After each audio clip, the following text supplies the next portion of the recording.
Hello, hello, hello. Oh my, oh my, oh my. A new inky creature is in town, and his name is A01, or is it A01? I don't really know how you say his name, but hey, he's cool.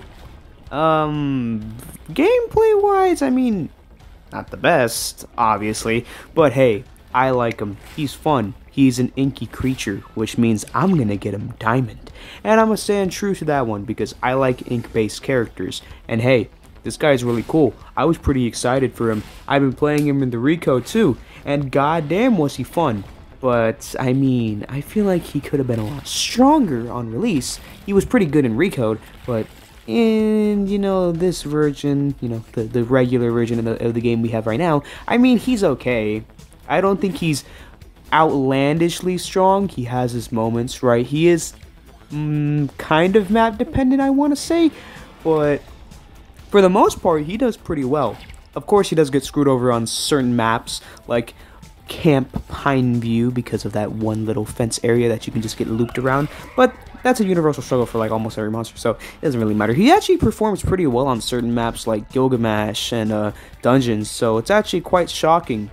But hey, let's get into the character because goddamn is he cool. Fun, I wouldn't say so much, but I am so dedicated to getting him Diamond. So let's get into the character and his whole stats. A01 cost a fat 2,116 coins. That is a lot of money for a seemingly mediocre character, if I'm being honest. I think he's pretty average. I think I would place him somewhere like above Vita Mimic and under Vapor. I think that's pretty fair because Vapor is pretty good right now. I think he's honestly better than most of the cast, which is kind of crazy. But yeah, I think he's pretty, grade point average, nothing insane about, but he is pretty cool. His design is pretty sick. The fact that he has a little intro thing when you look at him in the inventory is pretty freaking dope. It's cool. It sets him apart from all the other monsters, and I like that. Super unique. So yeah, let's get into his abilities because he's pretty interesting. He has a lot for his kit, right? But personally, I think some of his kit isn't really that necessary. His first ability, being Sludge Whip, allows him to stretch his arm and impale the closest player in front of him. So you have to aim it, right? You have to aim it in the direction that you want it to hit, which then pulls them closer to you and also applies a debuff called Parasitic Host. The second ability can do this too. It also does a pretty clean amount of damage. I think it does about 30 or 25. I haven't really checked. But hey, it's enough to do the exact same amount of damage that his M1 does, which is M1 does 25, meaning you have to do 4 hits to kill a survivor. And holy shit, I do not understand what Blade was cooking with this. I even complained about this, about the Recode. I also wanted to complain about it. I was going to complain about it in a YouTube community post, but then I was like, yeah, let's just save that for when the game drops. Surely it'll be changed. But no. He has quite literally the longest kill animation out of every monster in the game. Even Springtrap. And Springtrap was still the highest by a long shot.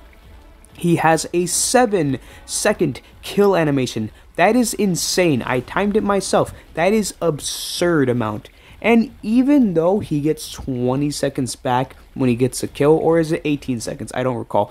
But you only get that much amount of time when you're having to wait for a 7-second kill animation, which is absurd.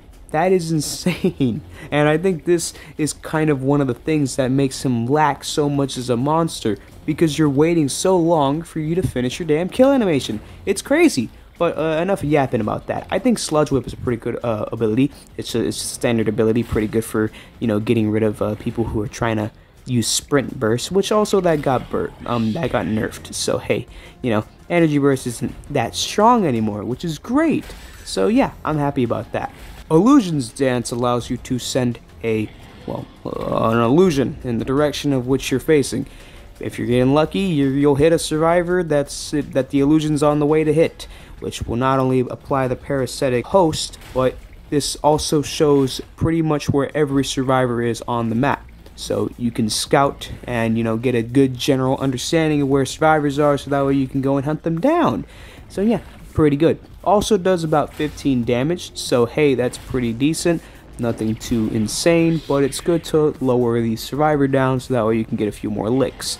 Which is where another thing comes in, because personally, I tried to use these two abilities, Sludge Whip and Illusion's Dance, to try and finish the survivor off. Kind of basically the same way that you would use Gobble Bombs with Whist.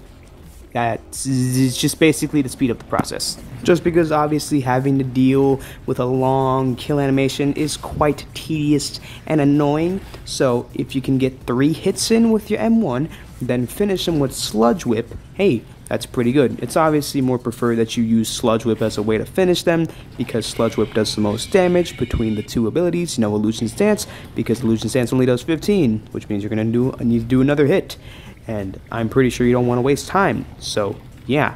Unless you know, hit the survivor 2 times with Illusion's Whip, you know, one early game before you even hit them, and then, you know, another when you're trying to finish them. So, you know, that's also a thing. But if you want to just finish them with Sludge Whip, then that's obviously the better solution too. Now this is where the next part of his kit comes into play, which is his sludge travel. Yes, it's the cool part about him. It allows him to pretty much just fold into a sludge puddle. I like the animation for when he goes down into the sludge. It's pretty sick. It puts him in the sludge puddle, and he can move around pretty fast in it, which you know, is pretty good for either movement or if you want to play into his debuff, which is Parasitic Host. Basically, if a survivor has the Parasitic Host debuff, you can go into sludge mode and go up to the survivor with said debuff and then control them. Yes, you merge with them, taking over their body and entering host mode. This is where I have a bit of issues personally, right? But let's just get into the abilities of host mode before I really just, you know, start complaining first. Parasitic Pace. This increases your movement speed drastically, but it also, you know, makes you lose a lot of stamina. Duh. Which this basically ends once you reach 0 stamina. So use this ability wisely and make sure you use it valuably. You don't have to hold sprint or anything, you can just keep moving, and that's how the ability activates. So yeah, don't have to worry about that. You just get an insane amount of movement speed, which is pretty crazy. It's very good for assassinating survivors, especially for, you know, killing them if they're pretty far away from you or they try to get away from you. So you make sure you use this ability pretty wise, because once you run out of stamina, then that's just the annoying part. You do have a limited amount of time in host form, obviously, so yeah, don't make any mistakes, because that would be a waste of time. Oh, I probably forgot to mention, you do a whopping 50 damage in this phase, so yeah, that's pretty crazy, doing Uncle Samsonite type damage, 2-shotting survivors. So yeah, it may seem like that makes it pretty worth it, but again, sometimes this form can be a bit of a time waste. Humanoid Sensation. Basically, you're just palming your hand down and you're seeing where all the survivors are, which it also gives you your stamina back and also stops host mode from draining.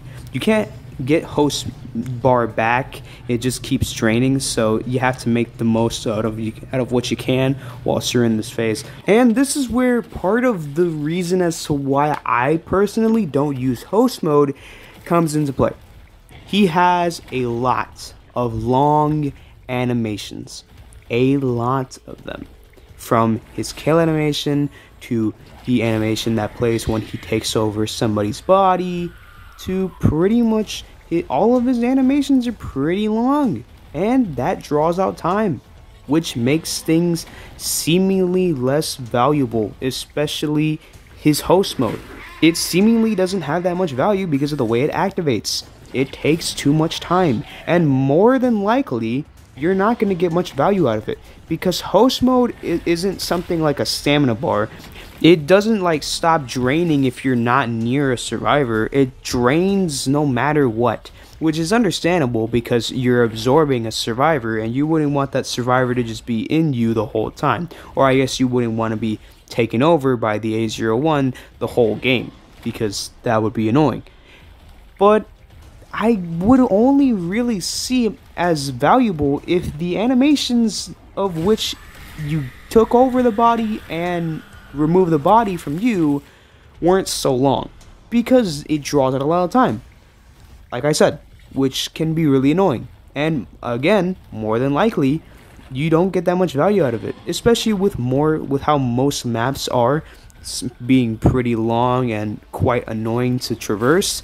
I don't really find it as useful personally. I only ever really use it when it's the last amount of players, like 3 to 2 players left, because that's when I really have value out of it.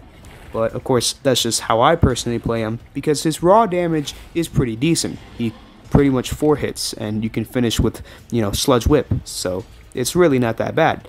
And I really can't complain. He's pretty strong when you play him correctly, but he is still pretty average to me. He can be looped. There's nothing you can really do about that, because again, most monsters suffer from that. It's just really a universal issue. Again, the map designs just are pretty right now, so we're just waiting for the recode. And like I said, his recode gameplay personally was a lot more fun than this gameplay, in the normal version at least. I really hope that the recode gameplay makes him more enjoyable, because again, they are cooking like a lot. Like, Blade is cooking his ass off with all of this stuff, especially with the new Suitmations gameplay. That, oh my god, he looks crazy, and I cannot wait to play him. But yeah, A01 is pretty cool. I think the most valuable way to play him, for me, is to not really use host mode as much, as that could sell you the game. And also, make sure you try and get as many kills as possible with finishing off with Sludge Whip. If it's too much cooldown for you and you don't want to wait, you might as well just finish him off with your, your normal M1 and just sit through the long kill animation. But if you can, finish them with Sludge Whip. It's very valuable, and it saves a lot of time. That's like 4 seconds of animation gone, maybe even 5 seconds of animation gone. It only takes 2 seconds to kill with Sludge Whip, so that's pretty good. So yeah, I think he's okay. I don't think he's great, but I think he's okay. I would give him a very low A, just barely not a B, because he does seemingly feel much stronger than most monsters. Debatably, no.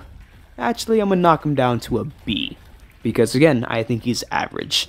He does have potential to be very strong. He was, again, very strong in the recode, but in this version, he just doesn't feel as good as I anticipated him to be. So yeah, that's just my overall opinion on him. And yeah, it's also the Halloween update, but it's Halloween. It was pretty boring, to be honest. But yeah, that's everything. And go play A01, I suppose.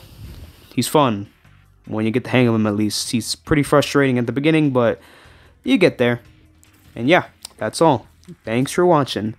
Bye bye.